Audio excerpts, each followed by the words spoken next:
You wake up without a home, and the first thing that changes is not your identity, your job, or your plans. It is your next night.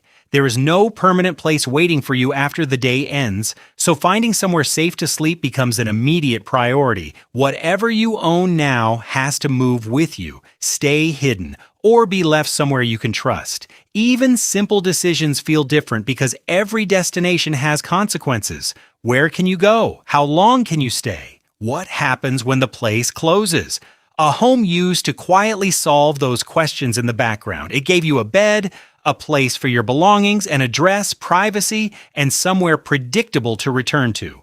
Without it, those functions do not disappear. They become problems you have to solve yourself. And that is only the beginning. Then ordinary things start demanding your attention. You need a bathroom, somewhere to wash, drinking water, food, and a way to charge your phone. None of these needs is especially complicated when you have a home. There, you can shower whenever you need, keep food in a refrigerator, plug in your phone overnight, and leave your belongings in one place. Now, each task requires finding a place where you are allowed to do it.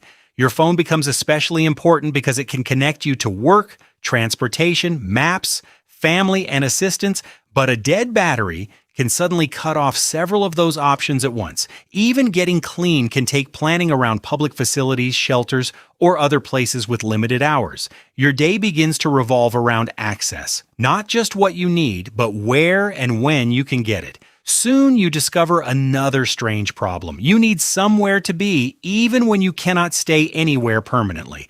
A library might give you a few hours of warmth, internet, and a place to sit, while a shelter may offer overnight space if there is room.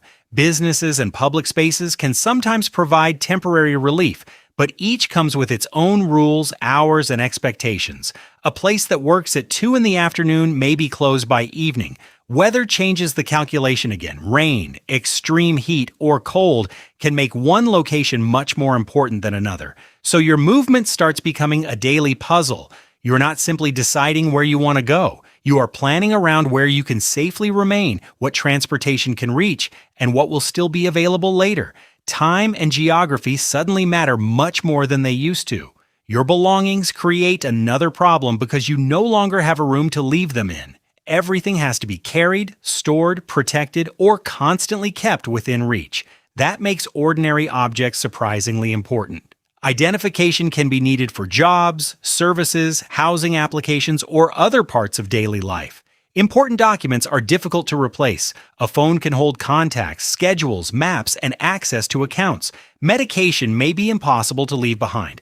Losing one of these things can create a chain of new problems far larger than the original loss. Theft or damage can be especially disruptive because replacing something may require money, transportation, time, or documentation you do not easily have.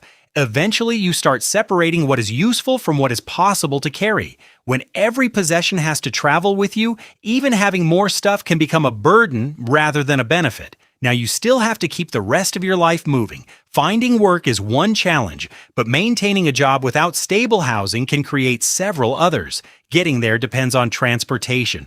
Arriving clean, rested, and on time becomes harder when you do not have a private place to sleep, shower, or prepare. Your phone needs to stay charged because an employer may need to reach you. A missed bus, dead battery, lost document, or unexpected schedule change can affect more than one part of the day. That is the deeper problem. Housing, employment, transportation, and communication are not separate systems. They support one another. A stable home makes many of them easier to manage at the same time. Without that stability, a problem in one area can spill into the others. Keeping a job is no longer just about doing the work. It can also mean managing everything around the work.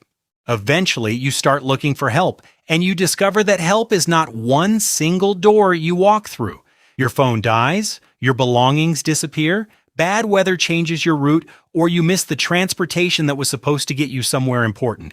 Each problem might sound manageable on its own, but without a stable home, there is often less room to absorb the impact. A dead phone can mean losing contact with work or assistance. Missing transportation can mean missing an appointment.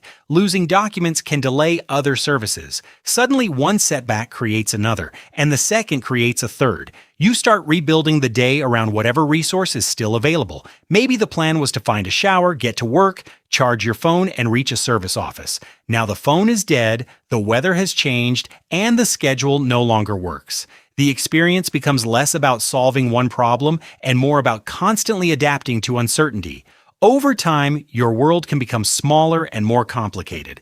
You may stay closer to places where you can reliably find food, transportation, bathrooms, internet, or assistance.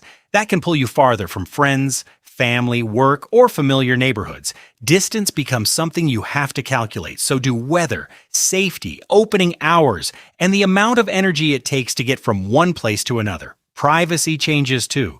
There may be fewer moments when you can simply close a door and be alone. And the uncertainty follows you into tomorrow. Where will you sleep? Where can you keep your things? What happens if the place you rely on is unavailable? None of these questions is impossible to answer once. The exhausting part is having to keep answering them again. Homelessness is not simply the absence of a house. It can disrupt the stability of nearly everything that surrounds everyday life. Finding a safe place to stay is only the beginning of rebuilding stability. Stable housing can make work easier to maintain, give you a place to sleep and get clean, protect your belongings, keep your phone charged, and make transportation and communication more manageable. But reaching that point can require time, money, documentation, support, and an opportunity that may not appear immediately. That is why the solution is often more complicated than simply finding an empty room. You are not just trying to replace a bed. You are trying to rebuild the network of ordinary systems that a home quietly supported every day. Looking back, the biggest change happened almost immediately after you lost that stability. You did not just lose a place to sleep, you lost the invisible foundation that made dozens of other tasks predictable. And once you see that, homelessness looks very different, because the hardest part is often managing everything that suddenly has to be planned around having nowhere to call home.